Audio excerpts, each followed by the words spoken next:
Vamos começar mais uma entrevista, então, aqui no De Hoje Interior. O nosso convidado traz um assunto extremamente importante para os dias atuais. Eu estou aqui com o Reinaldo Bezerra Feitosa, ele que é contador e também especialista em várias áreas, como planejamento tributário, compliance fiscal e estruturação também de empresas, viu? Graduado, em ciências contábeis, mas tem também pelo menos 2 pós-graduações e também especializações. Não poderia ter alguém melhor preparado para falar sobre reforma tributária. Bom dia, Reinaldo. Muito bom dia, obrigado pelo convite, obrigado a todos que estão hoje nos assistindo aqui. Espero que a gente tenha um papo bem interessante e que eu possa aí trazer um pouquinho daquilo que eu tenho recebido, de muito grato dos meus estudos e poder compartilhar com a nossa audiência hoje.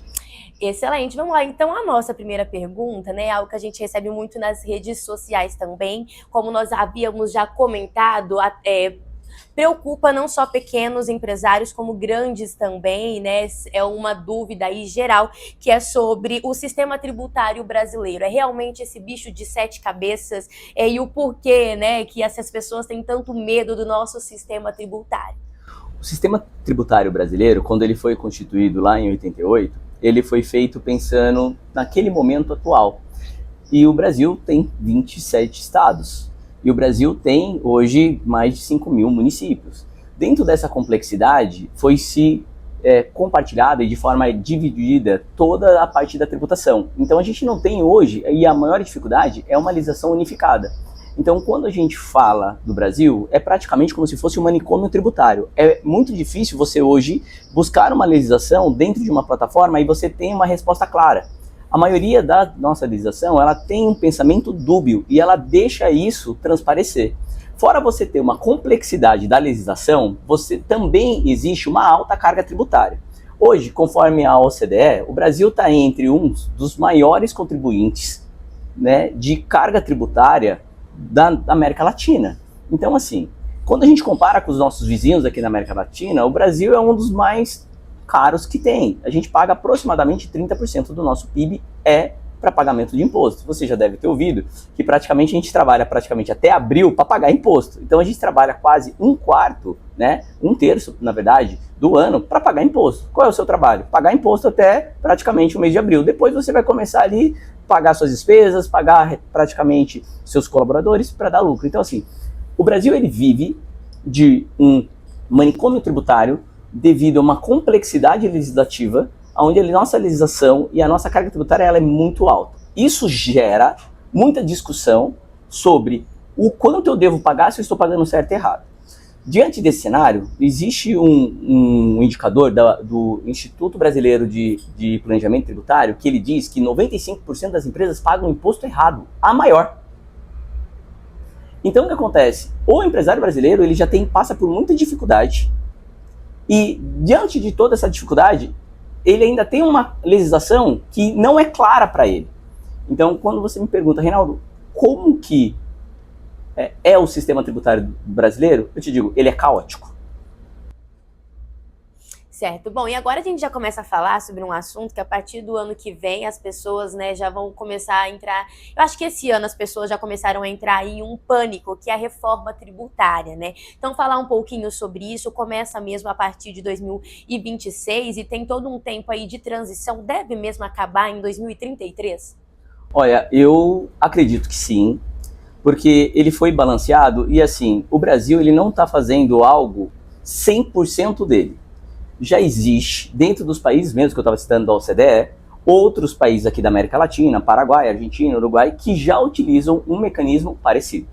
O Brasil, ele criou algo dele com a sua particularidade. Então, dentro da reforma tributária do Brasil, você vai ter um DD, você vai ter ali um remolejo, você vai ter uma particularidade do Brasil, que é o nosso.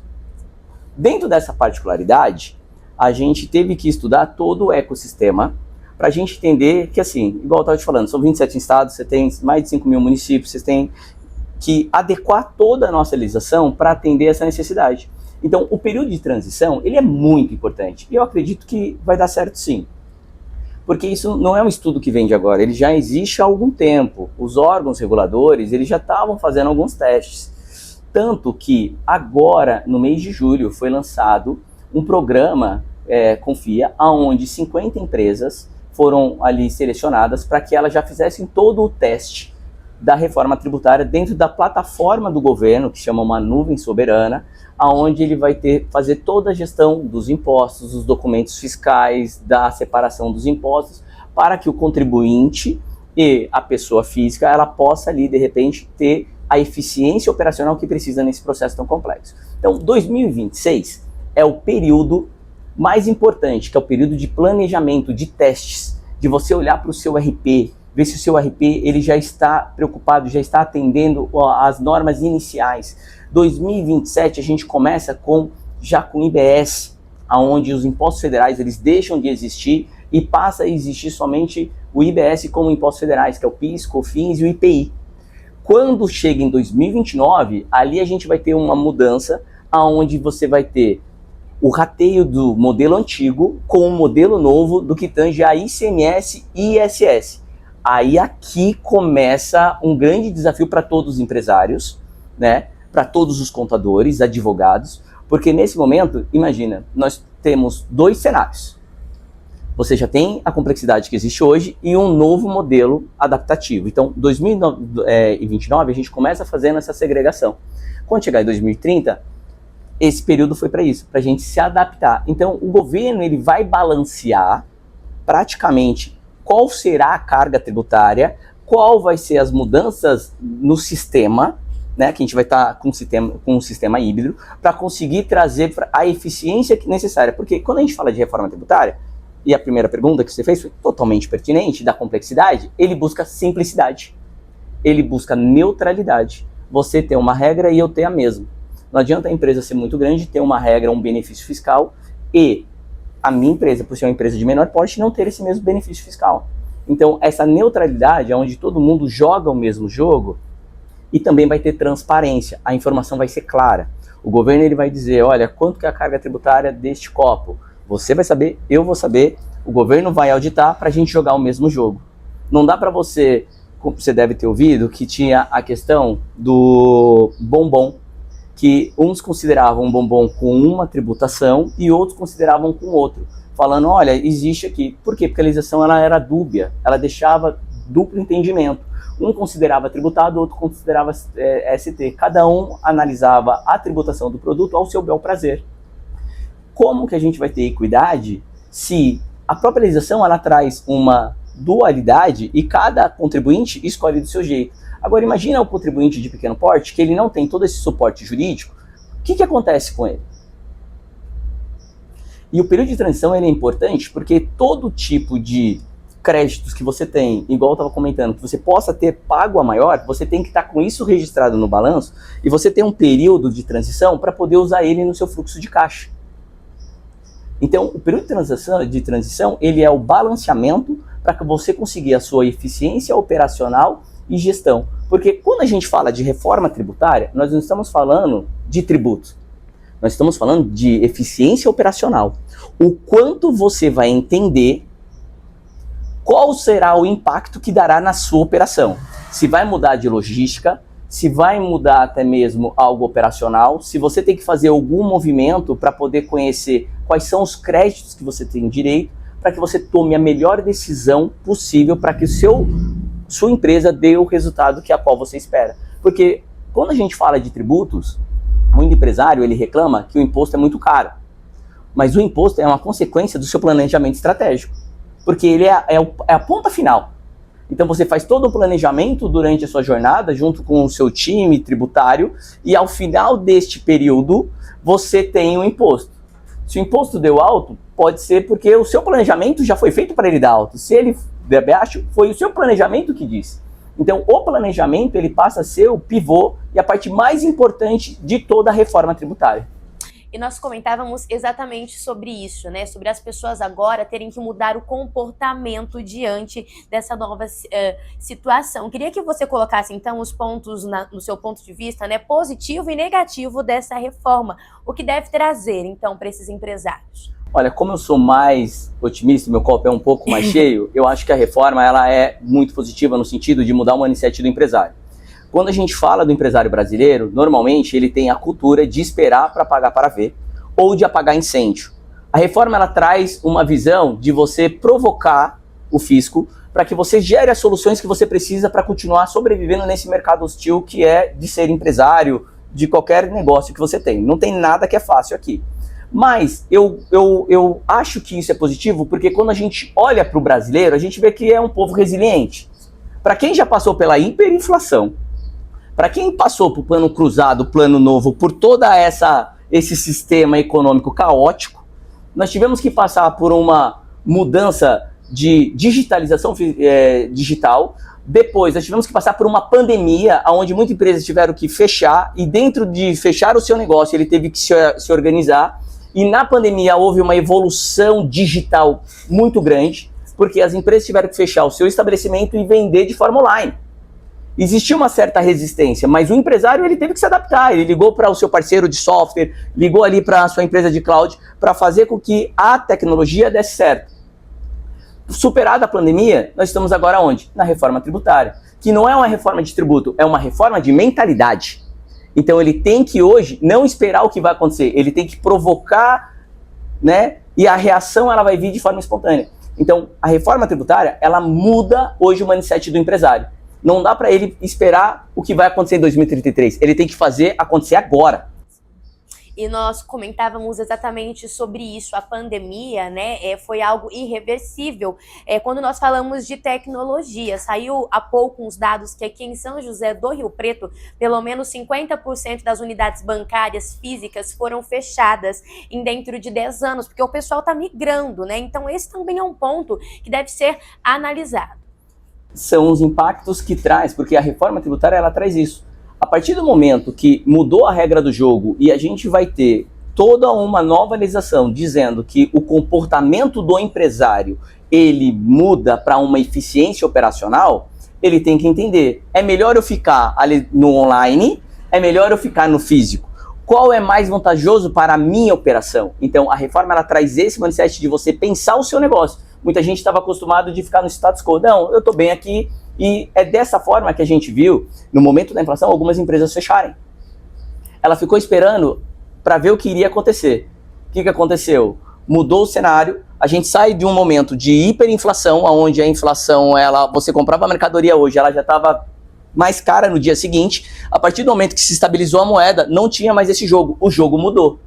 Você teve um reset operacional e uma reinicialização do sistema. E nesse momento o empresário ele tinha que estar preparado para esse segundo momento. A maioria só pensa a curto prazo. Por isso que quando a gente fala numa miopia empresarial, o que ela é? Miopia é uma dificuldade ocular onde você vê somente o que está à sua frente. E na verdade você esquece de ter uma visão mais ampla, praticamente 360, do que você vai encontrar lá na frente. O empresário ele precisa prever os próximos cenários, não somente se preocupar com aquilo que está a um palmo da tua mão.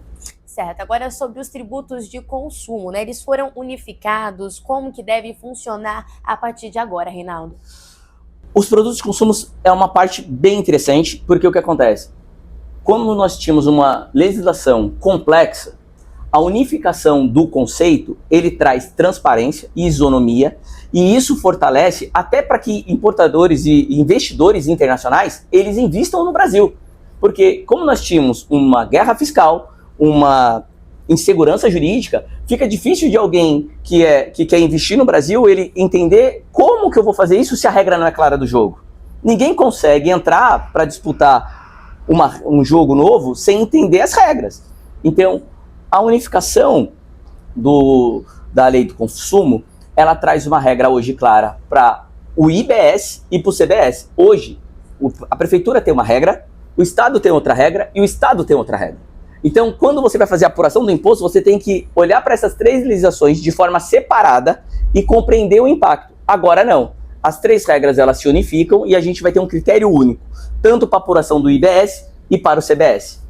Certo. Essa pergunta que eu vou fazer nem estava no nosso roteiro, mas você acabou falando de importação e exportação e eu me lembrei sobre algumas dificuldades que quem importa e exporta está tendo em relação ao tarifaço, né? Então, assim, como a gente consegue dar esse balanço, né, entre cuidar ali da importação e exportação dessas altas tarifas e também reforma tributária, a cabeça, né, do empresário, ela quase explode. Por isso que é extremamente necessário um profissional como você para orientá-lo. Sim, e isso colabora com o que a gente está falando hoje aqui, porque você entende, O brasileiro e o empresário, ele se preocupava somente de vender. E agora ele tem que se preocupar com problemas climáticos, com problemas econômicos e com guerras comerciais. Políticos. E políticos, porque tudo impacta. Sim. Então ele não adianta ele ficar sentado igual nós hoje aqui no sofá, esperando, achando que não vai ter impacto. Vai ter sim. À medida que aconteceu do tarifácio, impactou muitas empresas do Brasil e muitas empresas de pequeno porte, que quando elas vão importar o seu produto artesanal que esses países, que os Estados Unidos recebia, hoje ficou mais caro, ficou difícil para ele. Como também para o pequeno importador, que ele trazia alguns insumos de países como a China, para vender para sua comunidade ou para o seu bairro, para sua região, e hoje aquele insumo que ele vendia dentro de uma nova regra ficou mais caro em 50%. Então, todo o impacto hoje, tanto de importação como de exportação, eles vão ser afetados. Por quê? Aqui no Brasil, você tinha imposto, entre aspas, dizia-se, na exportação, porque a exportação ela é isenta de imposto, de PIS, COFINS e alguns produtos de ICMS e ISS, você só paga o imposto sobre o lucro. Na reforma tributária, ele busca tirar o imposto de toda a cadeia, então a gente paga o imposto em cascata. Então o que acontece? Ele tira esse sobrepeso para que quando você, que é um exportador, fazer a sua venda, você não tenha esse custo a mais de um sistema ineficiente que não atende à própria legislação que existia anteriormente. Certo, agora mudando um pouquinho de assunto, né? Como que vai impactar também na questão dos aluguéis? Olha, o aluguel é uma parte bem sensível, porque o que acontece? A legislação ela tem uma isenção para aquele empresário que tem poucos imóveis, praticamente 2, mas a partir de 3 imóveis, você já começa a ser olhado diferente. É como se tivesse um Big Brother olhando para você, fala, você tem 3 imóveis, você está no meu radar, tome cuidado. A partir daí, se você tiver um aumento, vamos dizer assim, de recebimento de aluguel durante o ano acima de 240 mil, você tem que pagar o IBS, CBS a mais do que você já pagaria. Então o impacto ele é no fluxo de caixa. Mas o fator mais importante que eu acho nesse aqui é o contrato. Porque o contrato que nós temos em vigor hoje, ele não tem uma previsão legal, né? Ou não tem um artigo citando que com a mudança da reforma tributária, se esse imposto que você recebe de aluguel, de repente, 10 mil reais, você é proprietário de um imóvel, aluga para mim, se esses 10 mil reais que está no nosso acordo, com a implantação da reforma tributária, vamos dizer que o IVA seja de 30, se esses 30 está dentro desses 10 ou se ele tem que ser colocado por fora. E aí, nesse caso, se for dentro, eu vou pagar 10, o governo vai pegar a parte dele e você vai ficar com líquido. Se for o contrário, você vai ficar com os 10 e o governo vai ficar com os 30% dele. Nesse contexto, ou fica caro para mim, ou vai ficar caro para você. Ou você chora ou eu. Um dos dois não vai ficar satisfeito nessa operação. E a importância de ter um contrato onde a gente consiga achar um acordo que seja bom para os dois lados. Certo. Embasado nessas informações, a grande pergunta é o que muda, o que mais aí vai mudar, tanto para a parte do empresário quanto para a parte física, né? E a gente já falava que eu acho que a maior mudança é no conceito, no pensamento e nas atitudes. Perfeito. O que muda hoje, assim, quando a gente fala de reforma tributária, a gente não fala somente de imposto, a gente fala de mudança de mentalidade, mudança de mindset. Ele tem que entender o impacto que vai dar na sua operação. A pessoa física que hoje está sendo discutido, um limite para as movimentações financeiras para quem recebe até 5 mil reais ser isento. Então ele tem que entender quanto que ele recebe, porque às vezes ele tem um Uber e faz uma outra renda para complementar o seu salário. Então ele tem um trabalho de repente registrado e faz uma parte ali de um trabalho de pejotização, que é o que dizem hoje. Somando os dois, ele vai estar dentro do limite ou não? Então ele tem que prever, porque ele conta com essa renda para pagar suas despesas, para poder criar a sua família. O empresário é a mesma coisa. Quando a gente fala da mudança no segmento empresário, ela é um pouco mais complexa. Por quê? Porque o empresário ele tem que ver. A tributação ela muda de origem para destino. Tem muitos estados e municípios que dão benefícios fiscais para as empresas se estabelecerem naquele lugar. A partir da mudança desse conceito de origem para destino, o empresário ele tem que saber, vale a pena a minha empresa ficar, de repente, numa cidade a 30 quilômetros daqui, só que eu vendo para a população aqui de São José do Rio Preto, ou é melhor eu trazer minha fábrica para cá? E aí, se eu trago a minha fábrica para cá, eu vou trazer para que lugar? E qual vai ser o aluguel que eu vou pagar nesse caso? Quais os benefícios? Quais os benefícios? Porque se o benefício fiscal ele não existe mais, você vai buscar agora eficiência operacional. Então, pro empresário, ele vai ter que analisar toda a sua cadeia de suprimento, o seu fornecedor, os seus stakeholders, os seus fornecedores, para que ele possa fazer a avaliação da carga tributária a qual ele vai ter após 2033. Certo. Também queria que você comentasse sobre a distribuição de lucros, né? Tem uma grande mudança, um grande impacto. Um impacto significativo porque a distribuição de lucro hoje no Brasil ela é isenta e ela vai passar a ser tributada após o Senado concluir lá as votações. Ela começa de 2% e vai até 10%. É um valor que não está no fluxo de caixa das empresas. Então ele tem que se planejar porque esse valor vai ser onerado ao seu custo operacional. Dentro desse cenário, olhando a legislação que passou pela Câmara Federal, ela diz que o empresário que tiver lucro acumulado, então ele tem que estar com a contabilidade em dia, ele faz um provisionamento e o governo ele permite, no período de 2 anos, que esse lucro que você tem no balanço acumulado, que você adquiriu durante seus anos de vida, toda a sua operação, você faça o pagamento em até 2 anos, isento desses 2% a 10%. E que após essa data, 2028, aí sim ele teria essa oneração de pagar a distribuição de lucro. Então, o planejamento que ele tem que fazer hoje é entender como que está a sua contabilidade, se ele tem esse lucro, para que ele não seja onerado por falta de conhecimento ou de informações, para que ele consiga fazer o melhor planejamento possível e não ter essa oneração nesse primeiro momento.